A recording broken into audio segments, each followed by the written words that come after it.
কৰিডৰৰ কাম এতিয়া Larsen and টাৰ্বুক এই নিবিদাৰ পিছত তেওঁলোকে কাম পাইছে।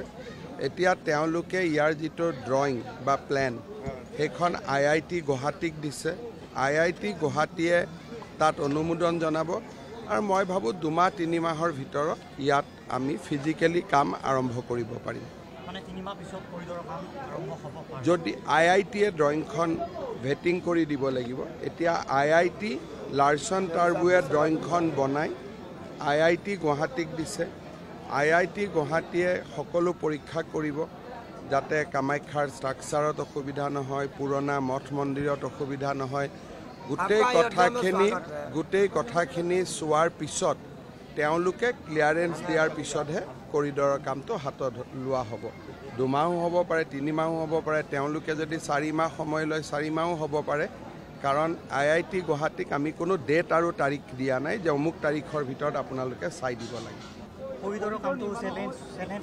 ইয়াত চেলেঞ্জ একো নহয়, সকলো ৰাইজৰ সমৰ্থন আছে, সকলো ৰাইজৰ লগত ধুনীয়াকৈ আৰু আমি 2 বছৰত কৰি উলিয়াই দিম।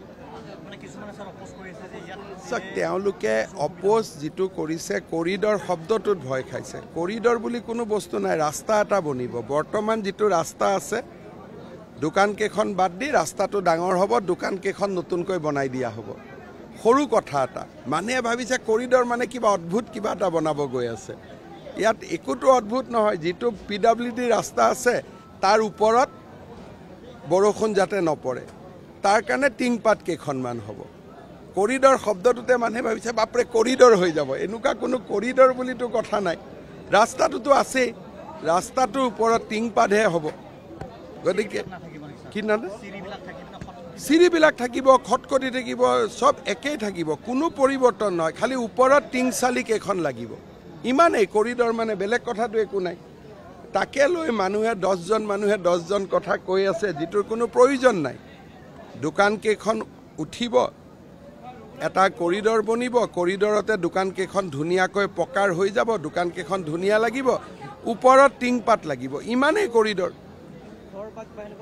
কোনো 6-5টা ঘৰ ভাঙিব। তেওঁলোকক ৰাস্তাটোত যিখিনি বহল কৰোঁতে মাজত আহে তেওঁলোকৰ লগত আমি আলোচনা কৰি আছোঁ।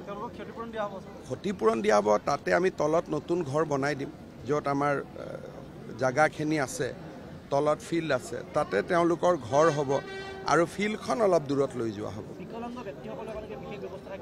লিফ্ট থাকিব, লিফ্টেদি বিকলাংগ দিব্যাংগ ব্যক্তিসকল আহিব পাৰিব।